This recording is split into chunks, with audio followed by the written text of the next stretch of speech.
Hey,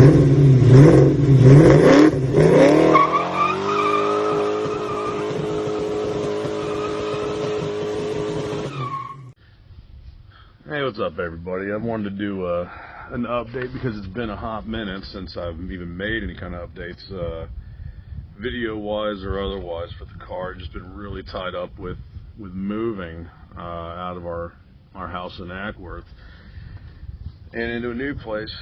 It's going to better be, better support my work needs. But anyways, the decision to run Watkins Glen was made back in the new year, in January, and I was doing this kind of a tandem thing with a family vacation, and it just worked out timing wise to hit the track. And so looked around with all the different groups who were running up there at Watkins Glen, and ended up coming across Trackmasters, which ended up being the best decision I could make. I mean, these guys were outstanding. They've been around since the 90s, and they really know what they're doing. They got a smooth operation, and can't say enough about them, their coaching structure, and the staff, and how they run their organization. It's very well done. So that being said, had a lot of prep work had to do on the car in order to make sure it was ready to run. And I'd taken it to a buddy of mine and had him check it over, and I knew that there was a coolant leak, knew it was coming from the timing cover, so he resolved all that, and in the process said, hey, you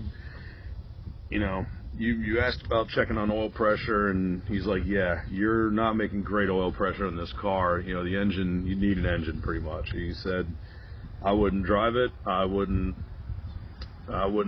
certainly go take it through a track day, but he's like, even just run around town, he's like, you really need to do something about this. So reached out to a couple guys, and seeing who could have a short block on relatively quick notice, and got referred to a gentleman out in Charlotte area, Kannapolis Engine, a guy by the name of Adam, and he had a good solution that was quickly turned around and ready, and brought the short block back to my buddy Mike, and who's another big Fox body guy. And Mike ended up getting the engine, heads, all that stuff swapped over. We ended up, like I said, reusing the heads that were originally on Johnny's engine, but we added in a 7-quart road race pan, so it's got trapdoor baffles. It's meant for this kind of thing, as opposed to the stock 5-quart pan, so you get more oil, and which is good for cooling. But again, with the trapdoor feature, it's good for when you're really slinging that car through the turns, which this car can do that. It's got the right tires on it, and with the brakes that were installed on the car, it's got a lot more biting power when it comes down to cornering and setting up for the turns, which leads to why I didn't get to do as many laps as I wanted to. So Watkins Glen's a fast track, and I learned that very quickly, that you can really get some high speeds built up, especially out in the backstretch. And this car, just first off, it absolutely pulled like a freight train going up through the S's, and it was one of those real, surreal type moments to experience that, and to feel the car grab and just plow straight on and just pull up the hill was an amazing feeling. And then hitting that braking zone for the bus stop for the first time, of course I'm not going full throttle, full send into it, but it's one of those things, like, I respected it going into it. So, but ultimately we had an issue with the brakes. So as you may have seen from some of the other videos, I'm running the Cobra R Brembo setup on this car now, and SN95 front spindle, suspension, and all that stuff. Well, one critical piece that was not included in the Cobra brake kit, nor was it mentioned in any of the install videos from the vendor, and I'm not going to drag them on that because I feel like it was kind of sidestepped. But again, for guys who were just doing street driving with this setup, it's really, I don't know, you could probably do okay without it. But there is no ducting to the way, to the center of these brakes, and that's how they're engineered to work. Is it takes that fresh air in, and it puts that air into the inside of the rotor vanes, and it cools outward. And that's been been the cause as to why the brakes essentially failed on this car. So not that they don't stop, but it essentially overheated the rotors. They warped. First session out, went 5 laps, 4 or 5 laps, brought it in, bad vibration of the steering wheel. Wasn't quite sure what was going on, didn't smell anything. Second session out, made it 3 or 4 laps. Again, vibration comes up, and we pulled the car in. At that point, rain had hit. I was thinking, okay, maybe it's a bearing issue. I pulled everything apart, saw one of the bearings or the hub assemblies, was really oily. So ran into town, into the village of Watkins Glen, got replacement parts same day, was out there changing them in the rain, and got it all pulled back together just in time for the day to get canceled for the remainder of the day due to weather, lightning storm. So I was like, okay, well, that's a bummer, but you know what, the car's back together. We'll be ready for first session in the morning Tuesday. And I go out there, first session, go through the S's, come into the bus stop, and immediately start feeling vibration after the bus stop in between going into the carousel turn. And it just continued to get worse throughout that lap. And I knew at that point, okay, clearly it wasn't the bearings. This is something more dangerous in play.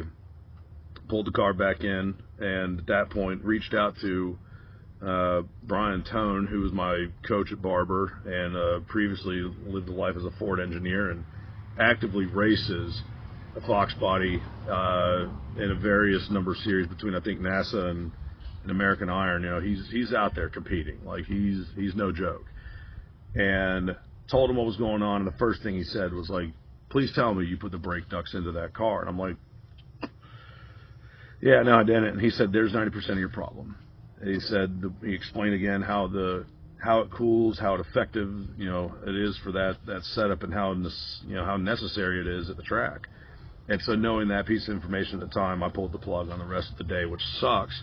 But, once you get an answer like that, and you know that there's nothing you can do about it, well, what are you going to do about it? So, live to fight another day. The whole goal was to do this event and turn some laps out there at Watkins Glen, and but more importantly, pull the car back on the trailer at the end of the day, which, well, pulled the car on the trailer before the end of the day, but nevertheless, the car lives to fight another day, and so do I.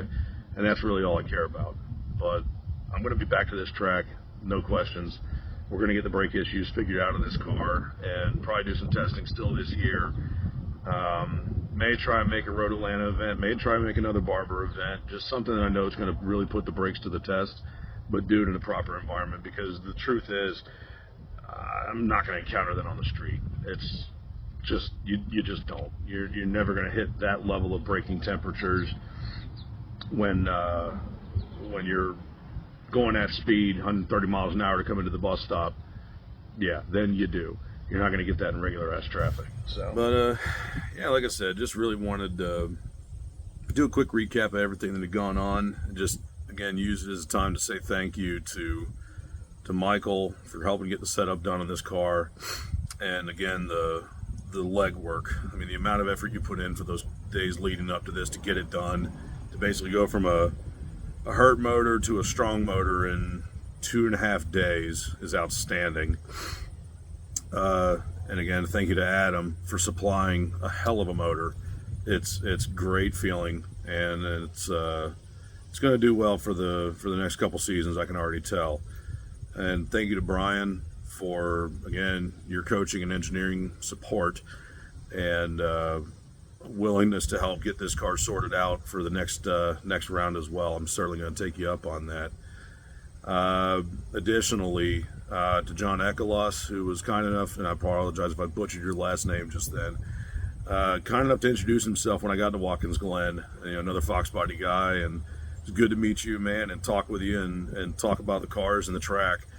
And thank you as well to Randy at Clutch Photo, first off for the amazing pictures you took, but more importantly for that little extra effort and helping make the event feel special for me. So again, thanks to another Fox body guy for being there, and it was even fun talking old Nissans with you too. So that was a good fun moment. And you know, Trackmasters, thank you again. You guys did great. It was you guys made an awesome event. But most importantly, thanks to Chloe for tolerating me going on this trip solo and watching over the dogs in our new house in the meantime and holding it down, because I know that wasn't easy, but I owe you. So, but anywho, get out of here. Damn yellow jackets. Oh yeah, that was the other fun part. If you can imagine this, North Carolina to Virginia, middle of the night, monsooning. My dumb luck, I am falling behind an 18-wheeler. He clears a deer carcass. I did not. I ended up painting front part of the car. You can kind of still see, you know, some of the blood effect where it splattered. The trailer nailed it, but apparently so did the underside of my truck, and there's still chunks of deer meat underneath the bumper of the truck, and I've been fighting off yellow jackets for the last couple of days, so I'll be happy to get this thing home and get it all washed up and cleaned up and get them out of here. But beyond that, yeah, Jim Miller at Miller Decals for coming in and saving the day as well. I don't know if some of y'all may notice that it's a different hood on the car now, and I'm sorry to bring this one up, Mike, but Mike had a unfortunate incident occur where the hood flew back on him during a couple test drives. Luckily, I had a spare hood, and it was a last-minute decision that had to be made, and Jim and his team over at Miller Wraps, within a couple of hours of asking, had this hood wrapped to the matte black that it is now. It was red, therefore keeping the car looking nice for its first track outing at Watkins Glen. So thank you again, Jim. I left you guys a good review on Google, and I know you've already seen it, but again, wanted to give you guys a shout out on here too. So, but yeah, overall, like I said, I call it a learning success, and you know, got enough to go forward with. Got the car in the trailer. We'll get home, you know, in the next couple of days and chop away at the next event. So it's been a good time.